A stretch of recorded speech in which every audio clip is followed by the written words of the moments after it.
देखा, अरविंद केजरीवाल जो दिल्ली के मुख्यमंत्री हैं, पिछले कई महीनों से ईडी के द्वारा समन भेजे जाने के बावजूद भी केजरीवाल जी पेश नहीं हो रहे थे। आखिरकार जो है कल रात को खुद ईडी उनके घर पर दबिश देती है और 9वां समन के बाद उनको अरेस्ट किया जाता है। आप एक एडवोकेट हैं, वरिष्ठ वकील हैं, आप इस मामले को कैसे देखते हैं सर?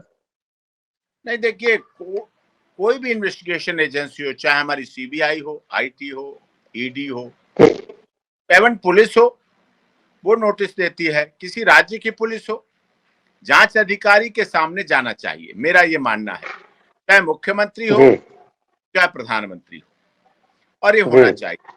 देश में पीवी नरसिम्हा राव साहब का भी जमाना था, लखूभाई चीटिंग हुआ, नरसिम्हा और चंद्रा स्वामी प्रकरण हुए, बहुत चीजें हुई, और भी सत्ता में रहते लालू प्रसाद यादव का प्रकरण, अभी सोरेन जी का रहा, अब केजरीवाल जी का।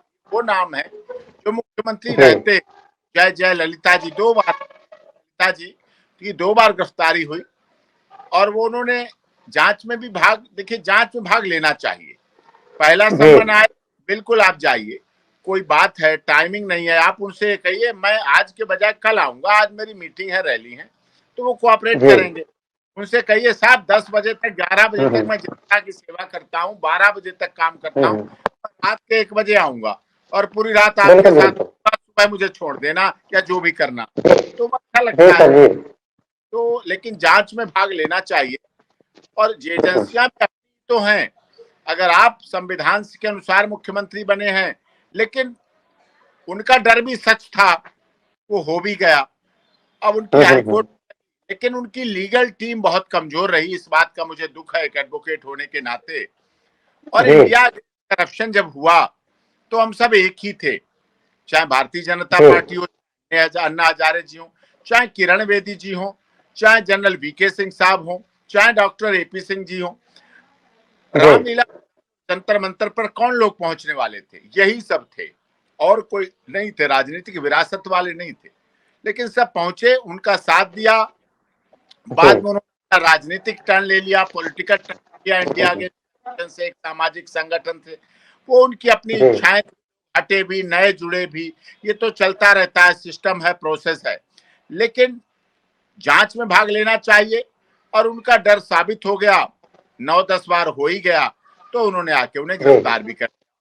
हो सकता है उन्होंने इतना टाइम इसलिए भी लिया हो, देखो अधिकारी तो रहे ही हैं, योग्य तो रहे ही हैं, पढ़े लिखे तो रहे ही हैं, और आईआरएस रहे हैं, तो उन्होंने शायद इतने दिनों में अपना सेटलमेंट सब किया हो, कैसे अपनी डिफेंस करनी है, या की चीजें संभालनी है, या जैसा ईडी कह रही है फोन तोड़े गए, या जैसा ईडी कह रही है, तो वो चीजें हुई, वो चीजें की हो, चाहे क्या पता, अब फंस जाता है व्यक्ति तो मरता क्या नहीं करता, सवाल ये भी, बात ये भी है।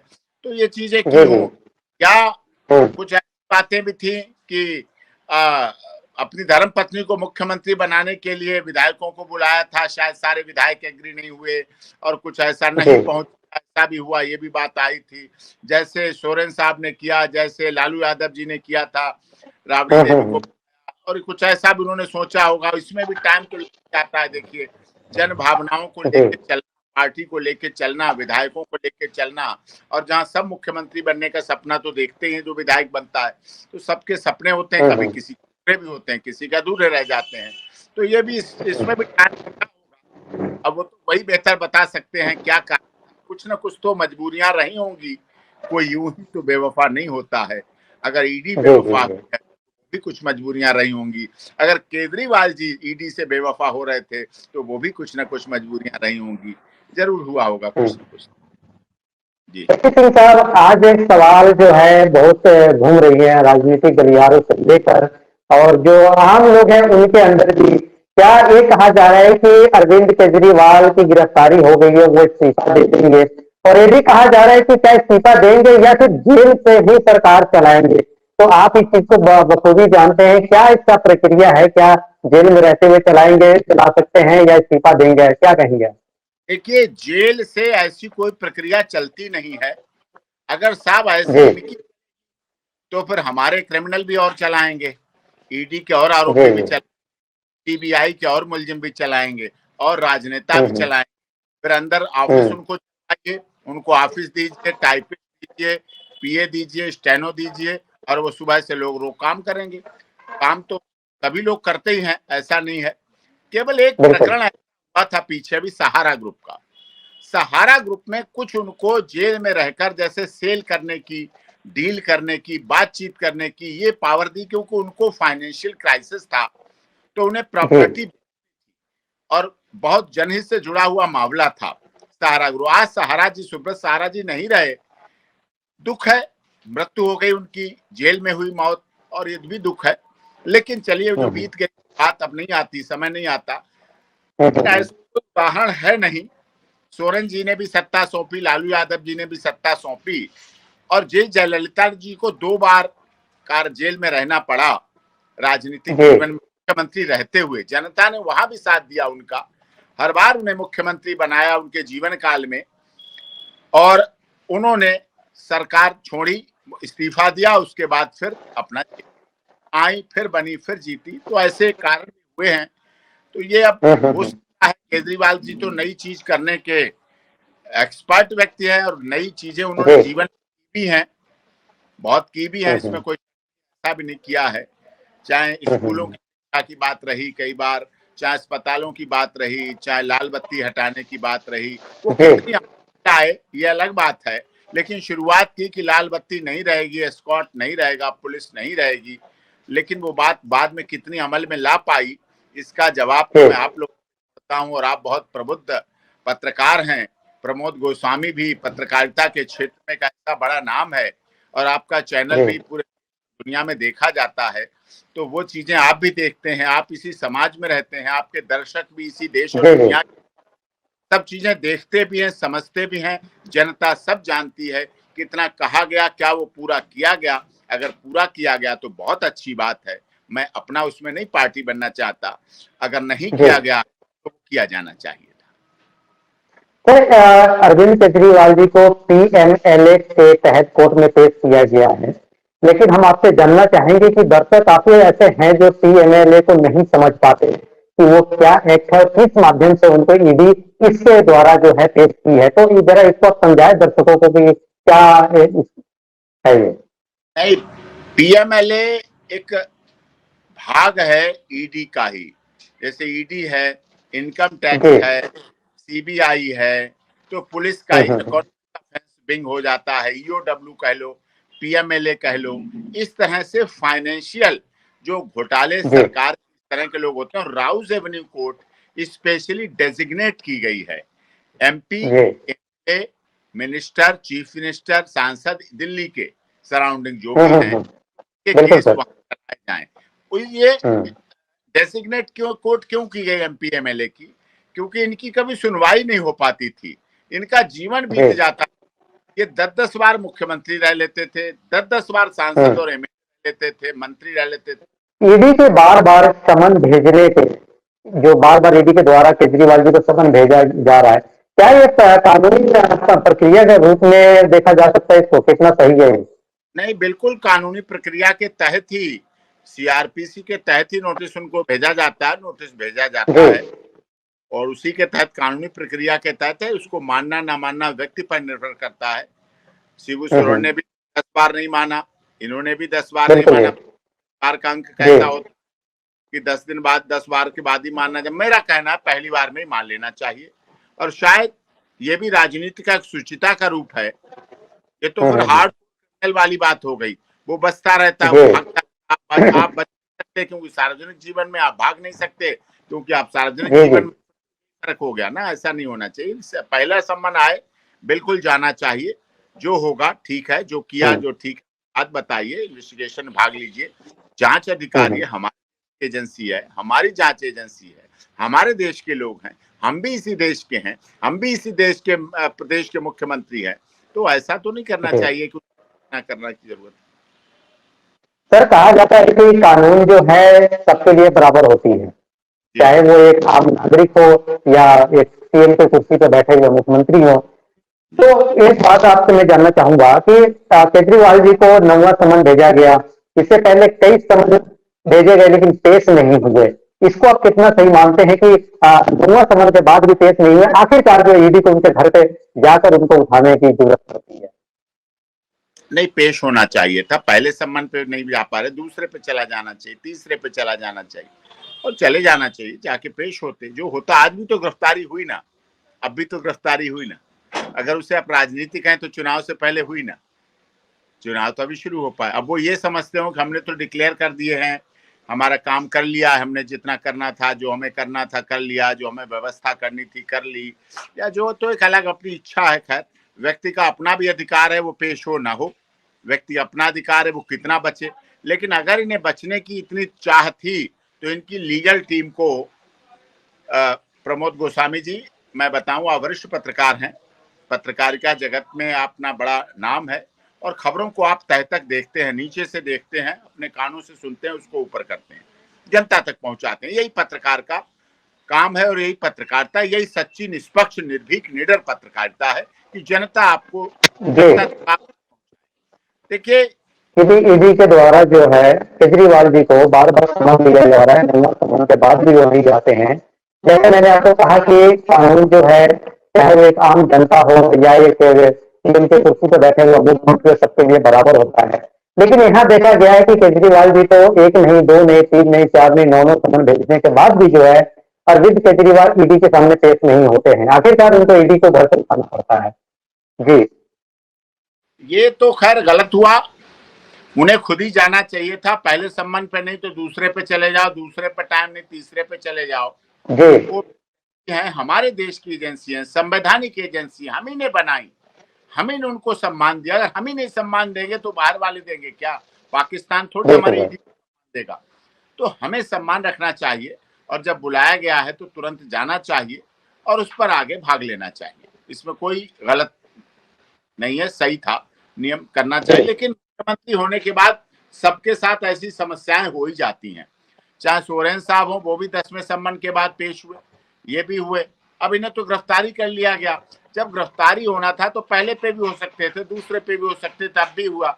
ऐसा तो है नहीं कोई मौत देखना है या कोई मुहूर्त देखनी है। हो सकता है कोई मुहूर्त देख रहे हो केजरीवाल जी, हो सकता है कोई और व्यवस्थाएं देख रहे हो सकता है और अरेंजमेंट कर रहे हो सकता है अपने परिवार को देखो, एक व्यक्ति होता है, एक ह्यूमन बीइंग है, अपने परिवार है, माता पत्नी है, बच्चे हैं, उनको एडजस्ट कर रहे हो, तैयार कर रहे हो। जेल कोई साधारण चीज नहीं है प्रमोद गोस्वामी जी, आप वरिष्ठ पत्रकार हैं, पत्रकार बड़ा नाम है आपका। जेल का एक एक दिन बहुत मुश्किल से बीतता है। जेल का हाल आप देखिए, मैं तो विजिट करता हूं जेल, मेडिकल। अब चलिए वो मुख्यमंत्री हैं, दिल्ली की जेल उनके अधीन है, लेकिन फिर भी जेल जेल है, चाहे कहीं की जेल हो, किसी की जेल। सर, ईडी का कहना है कि 28 पन्नों के आधार पर जो है इसको देखा गया है, लेकिन कहीं ना कहीं अरविंद केजरीवाल जी के जो वकील हैं मनु सिंघवी साहब, उनका कहना है कि कॉपी पेस्ट है। आप भी एक वरिष्ठ एडवोकेट है, वरिष्ठ वकील हैं, आप सब कुछ को आप देखते हैं, बारीकी से इनको इन पे नजरें रहती हैं, आप इसको कैसे देखते हैं? नहीं, देखिए लीगल टीम, देखिए मेरे वरिष्ठ हैं, योग्य है, विद्वान है, लेकिन पता नहीं इस टीम में किससे क्या सलाह ली गई। क्या होता है, एक साधारण व्यक्ति भी एंटीसिपेटरी बेल लगाता है, अग्रिम जमानत, कि हाँ केस हो, सम्मन आ गया, नोटिस आ गया, मुकदमा हो गया, अब मुझे जेल ना भेजा जाए।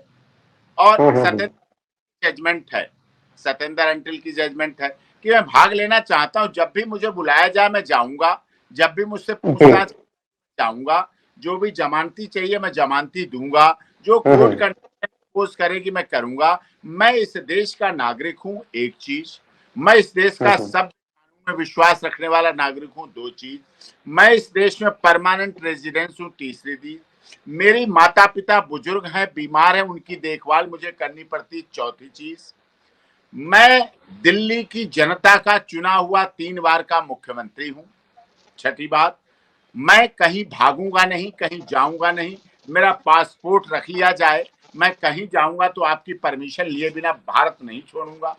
मैं संवैधानिक व्यक्ति हूं, मैं राजनीतिक व्यक्ति हूं, हमारे वोटर्स हमें विश्वास करते हैं, राजनीतिक दल का राष्ट्रीय संयोजक हूं, मुझे राजनीतिक अपने मुख्यमंत्री के रूप में दिल्ली के लोगों की सेवा करनी है, उनके मूलभूत अधिकारों की रक्षा करनी है, चुनाव का वर्ष है, मेरे अपने कैंडिडेट भी खड़े हुए हैं, मुझे उनके लिए चुनाव प्रचार करना।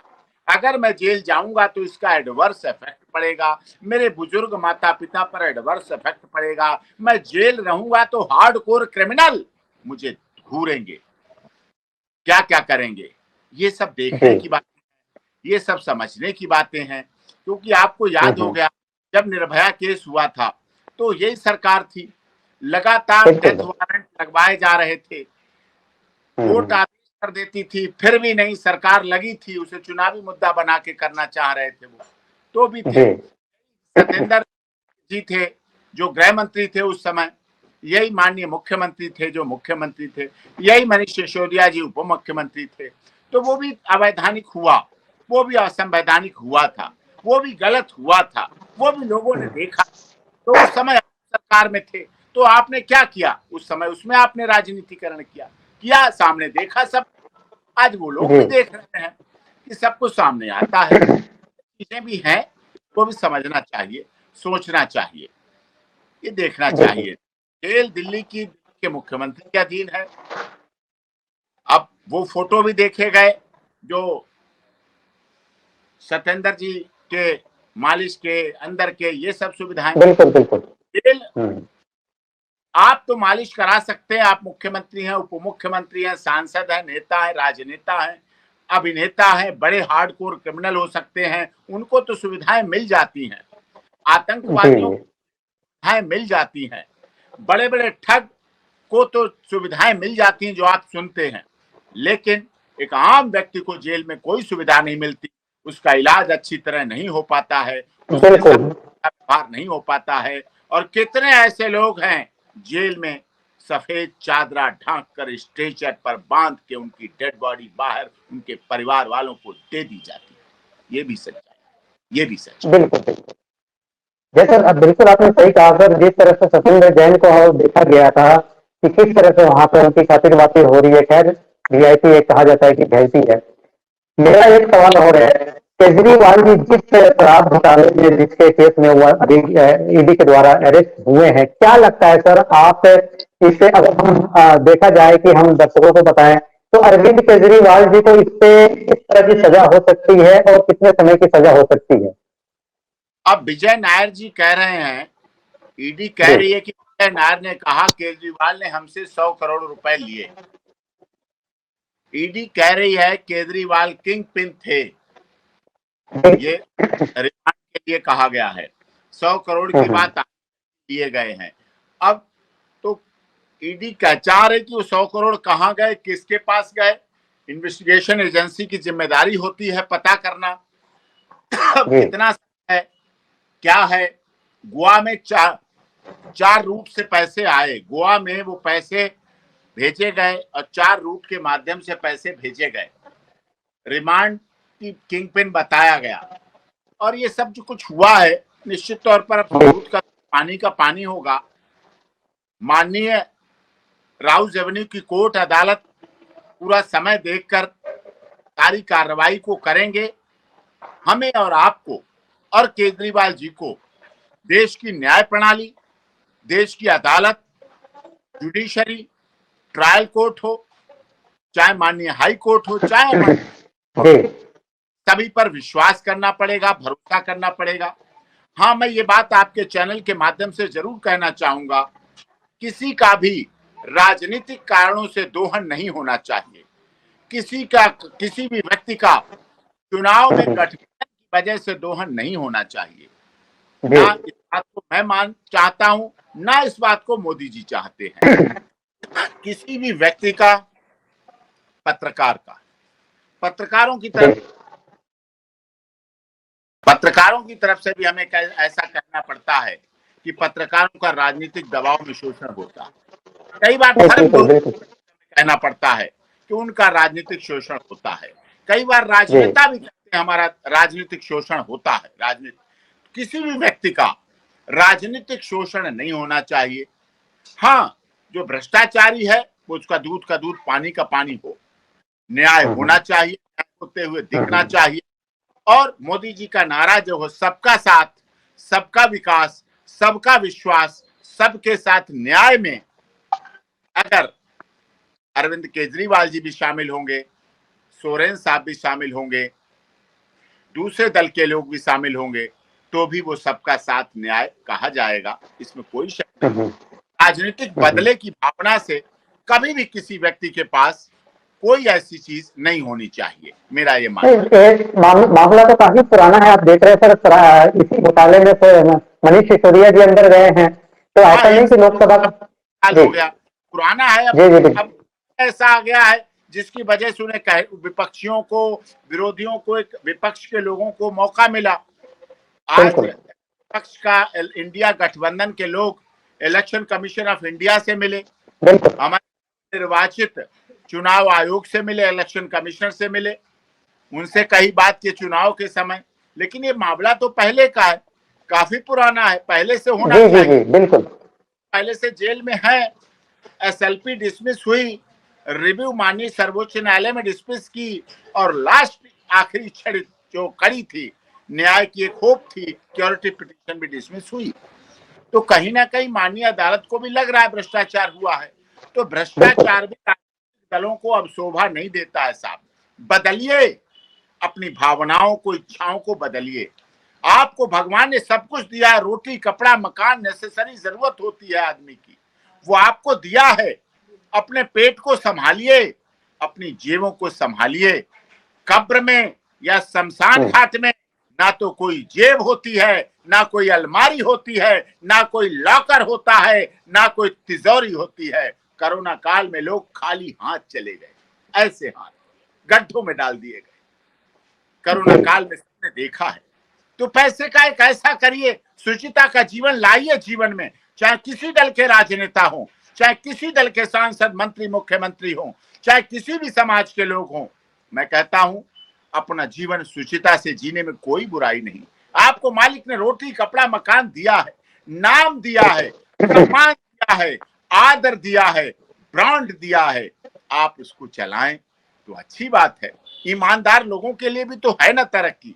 आज भी ऐसे सांसद हैं, आज भी ऐसे विधायक हैं जो किराए के मकान में रहते हैं, बस पर चलते हैं, आज भी ऐसे लोग हैं। तो ऐसे चलने में क्या बात है? जाएंगे तो हाथ ऐसे खाली हाथ जाएंगे, कोई भर के नहीं जाएगा। खाली हाथ आए थे, मुट्ठी बांध कर आए थे जग में, हाथ पसारे जाएंगे, होना चाहिए। सर, ईडी जो है, इनको रिमांड पे लेने की बात चल रही, चाहे हो भी गई हो, तो अगर केजरीवाल जी के, अगर हम वकील जो है मनीष सिसोदिया जी, इनकी माने तो उनका साफ तौर पर यही भी आज स्टेटमेंट आ रहा था, कह रहे थे कि गिरफ्तारी के आधार पर सबूत है, लेकिन रिमांड क्यों? तो क्या आपको भी लगता है कि 100 करोड़ रुपए गोवा में दिए गए, इनके कहने पे दिए गए, तो वो चीजें कहाँ लगी, किस किस लगी, ये जांच आगे जाएगी। इसमें और भी बहुत आएंगे, मैं आपको अभी से बता रहा हूँ, वक्ता नहीं हूँ, लेकिन पैसा तो कोई घर पे तो रखता नहीं है। अब घर पे 70,000 रुपए मिले, तो जब 17,000 रखने घर पे, तो वो तो कोई भी रख सकता है। प्रमोद गोस्वामी जी के भी यहाँ होंगे, वो उतनी तो क्षमता लोगों की है। हारी बीमारी, दुख तकलीफ, अस्पताल, बीमारी, गाड़ी, इंजन, कभी कुछ कभी कुछ कभी कुछ हो जाता है। कोई पास पड़ोसी, रिश्तेदार, कहीं देखना जाना, बहन आई, बेटी आई, शादी हुई, विवाह हुई, कभी अंगूठी देनी, कभी रिंग देनी, कभी तो। अब ये तो जीवन है, तो चलता रहता है, ये तो है। लेकिन सब इससे अधिक क्यों? और फिर 100 करोड़ की जब बात आएगी, तो निश्चित तौर पर उसमें देखना पड़ेगा कहाँ हुआ, पैसा आया कहाँ से। आने का तो सोर्स पता चल गया, जाने का भी सोर्स पता चल गया, लेकिन आगे क्या है वो भी बात सामने आएगी। सिंह साहब, आप एक वरिष्ठ वकील हैं, आप कानूनी प्रक्रिया पर नजर रखते हैं, लेकिन मेरा एक सवाल जो है वो राजनीतिक गलियारों से है। जी, आपसे ये जानना चाहेंगे, जिस तरह से अरविंद केजरीवाल की गिरफ्तारी हुई है, उससे क्या इंडी गठबंधन जो है उससे कोई फर्क पड़ेगा? क्या फर्क पड़ना, अब तो सब कुछ सोशल मीडिया पे उपलब्ध है। आप जैसे पत्रकार बैठे हैं, पल पल की खबर देने वाले, हमारे नेशनल न्यूज चैनल्स हैं, रात में भी 2 बजे, 12 बजे, 1 बजे भी खड़े थे ईडी ऑफिस, केजरीवाल जी के घर, और मुस्तैदी के साथ हमारे वरिष्ठ पत्रकार लोग रोड पे थे। तो अब तो जनता को सब कुछ आप बता देते हैं। आपकी जो मजबूत चौथा स्तंभ है, वो जनता को सब कुछ बता देता है। अब जनता पर निर्भर करता है वो अपना ओपिनियन क्या बनाएंगे। गठबंधन तो है। देखिए आज देश में ऐसा कोई नहीं जो अरविंद केजरीवाल को नहीं जानता, ऐसा कोई नहीं ममता बनर्जी को नहीं जानता, ऐसा कोई नहीं अखिलेश यादव को नहीं जानता, ऐसा कोई नहीं लालू यादव और तेजस्वी को नहीं जानता, ऐसा दुनिया का कोई व्यक्ति नहीं है जो मोदी जी की कार्यप्रणाली को नहीं जानता है, मोदी जी को नहीं जानता। ये सब तो नेता खुली किताब है, सब कुछ खुला है मामला, छुपा कुछ नहीं है। और जो कुछ रह जाता है वो आप लोग खोल देते हो, जो कुछ रह जाता आप इनके इंटरव्यू में पूछ लेते हो तो आप खोल देते हो। तो इसलिए जनता को डिसाइड करना है कितना विश्वास करती है मोदी जी पर, कि मोदी जी कह रहे हैं जल कल योजना लाए, हमने भ्रष्टाचार मिटाया, इसी कड़ी में ईडी भी है, इसी कड़ी में सीबीआई भी है, हमने दुनिया में पटल पर देश के लोगों का मान बढ़ाया, हमने G20 में दुनिया के देश के नेताओं को यहाँ बुला के भारत के गौरव बढ़ाया, हमने वंदे भारत चलाई, हमने मेट्रो शहरों को बढ़ावा दिया, हमने IIT खोले, हमने एम्स खोले, हमने 80 करोड़ लोगों को भोजन दे रहे हैं, खाना दे रहे हैं, फ्री में दे रहे हैं, हमने 3-3 वैक्सीन दी। ये मोदी जी का है। मोदी जी की गारंटी लोग समझते हैं, जानते हैं, विश्वास करते हैं कि मोदी जी अगर बोलते हैं, अगर मोदी जी किसी चीज का उद्घाटन करते हैं, शिलान्यास करते हैं, तो उद्घाटन भी उसका करते हैं। और उन्होंने नारा दे दिया अब की बार मोदी जी 400 पार। हमने अस्पताल अच्छे किए, हमने शिक्षा अच्छी की, हमने बसें महिलाओं को फ्री दी, हमने 1000 रुपया महिलाओं को हम दे रहे हैं, शुरू किया है। महिलाएं बेटियों बहनों को फ्री में तो बेटियां देखती हैं। मार्शल्स रखे हमने सीसीटीवी कैमरे लगवाए दिल्ली में, हमने साहब भ्रष्टाचार कुछ नहीं किया है, हमें फंसाया जा रहा है, हमें राजनीति के बलि का बकरा बनाया जा रहा है। तो अब ये सब जांच के विषय है, कितना सही है कितना गलत है। जनता तो सब कुछ जानती, जनता सब समझती है, कुछ छिपा हुआ तो है नहीं, कुछ छिपा हुआ रह गया हो। हाँ, अपने पद पर रहते हुए प्रयास तो सारे लोग करते हैं, अच्छा करें, बहुत अच्छा करें, इतिहास के आखिरी पन्ना बन जाएं हम। लेकिन गोस्वामी जी, इतिहास चलता रहता है, इतिहास कभी नहीं रुकता। बहुत लोग आए इस देश में, बड़े बड़े राष्ट्रपति आए महामहिम, बड़े बड़े honourable chief justice of India आए, बड़े बड़े वकील आए। केवल डॉक्टर AP सिंह आज अगर है 24 में, तो आज AP सिंह के केस छप रहे हैं किताबों में, रिपोर्टेबल जजमेंट आ रहे हैं। लेकिन बहुत लोग आए, बड़े बड़े मुख्यमंत्री आए, बड़े बड़े प्रधानमंत्री आए, सब ने अपनी तरफ से काम किया। इतिहास चलता रहता है, आखिरी पन्ना कोई नहीं रहता, सब बदलता रहता है, सब बढ़ता है। केजरीवाल जी जब राजनीतिक में आए थे तो आप भी देखे होंगे कि उन्होंने भ्रष्टाचार को हथियार बनाकर आए थे, बल्कि उस वक्त का जो शीला दीक्षित थी मुख्यमंत्री दिल्ली के, उनके खिलाफ उन्होंने बहुत मोटी फाइलें लेकर आए थे। और कहीं ना कहीं जिस भ्रष्टाचार को लेकर वो दिल्ली में आए थे, जनता के बीच में पहुंचे थे, आज उसी भ्रष्टाचार के को लेकर सलाखे के पीछे हैं। क्या कहते हैं कि दिल्ली की जनता जिस तरह से विश्वास की थी, आज क्या लगता है कि जो आदमी भ्रष्टाचार को मिटाने की कस्में खाई थी, भ्रष्टाचार को खत्म करने के लेकर दिल्ली और राजनीतिक में आए थे, आज वही भ्रष्टाचार को लेकर सलाखों के पीछे हैं? पता नहीं इस मुख्यमंत्री की कुर्सी में और उस मंत्री की कुर्सी में ही क्या होता है। ये केजरीवाल जी भी कहते थे, तब हम लोग सब होते थे इकट्ठे, भाजपा के लोग भी होते थे, केजरीवाल जी भी होते थे, हम लोग तुड़वाते थे। पता नहीं इस कुर्सी में ही क्या, इस पद में ही क्या होता है। जैसे वहां पहुंचता है व्यक्ति, जैसे पुराना होता है 2 और 3 बार का बनता है मुख्यमंत्री, वैसे ही कुछ होता है और वैसे भ्रष्टाचार शुरू हो जाता है। मैं तो यही कहूंगा, सबके साथ ऐसा हुआ। हाथी के दांत दिखाने के और होता है, हो जाते हैं, खाने के और हो जाते हैं, लेकिन होना नहीं चाहिए।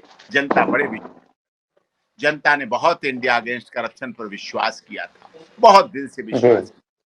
जंतर मंतर भर जाता था, रामलीला मैदान भर देते थे हम लोग। बिल्कुल। निकल पड़ो मैदानों में, जंग लड़ो भ्रष्टाचारियों के खिलाफ, लड़ेंगे खिलाफ, लड़ेंगे, बाहर आएंगे, लोकपाल को लाएंगे, कोयला घोटाले के दोषियों को जेल भेजेंगे, शीला दीक्षित को तो जेल से आने ही नहीं देंगे, ये वादे होते थे। FIR करेंगे, शीला दीक्षित जी भी बिना जेल जाए अपने अंतिम सफर पर चली गई। 3 बार मुख्यमंत्री, 1 बार और गवर्नर रही, राज्यों की महामहिम गवर्नर रह के भी अपनी अंतिम यात्रा पर चली गई बिना जेल जाए। अब क्या आरोप सही थे, क्या आरोप गलत थे? हाँ, आप लड़े उनके खिलाफ, इंटरकरेंसी हुई और आप जीते, और 3 बार की मुख्यमंत्री हारी। ये सबने देखा और सबने समझा इस बात को। तो कुछ तो है इस मुख्यमंत्री की कुर्सी में ही, जो बैठते ही भ्रष्टाचार की पता नहीं कहां से सेंट आ जी जाता है, परफ्यूम आ जाता है, जो आपको नहा देता है, सराबोर कर देता है। अब मैं तो क्या कहूं, हम तो विश्वास करेंगे जब और लोग भी आगे मुख्यमंत्री बनेंगे, तब भी देखेंगे। हम तो देखने वाले हैं, देखेंगे, समझेंगे कि इस मुख्यमंत्री की कुर्सी में कुछ ना कुछ होता है या क्या बात होती है, ये बात देखेंगे। जी जी जी, बहुत बहुत धन्यवाद केपी सिंह साहब आपकी। अगली चर्चा में फिर आपसे जुड़ेंगे, जब तक के लिए जय हिंद।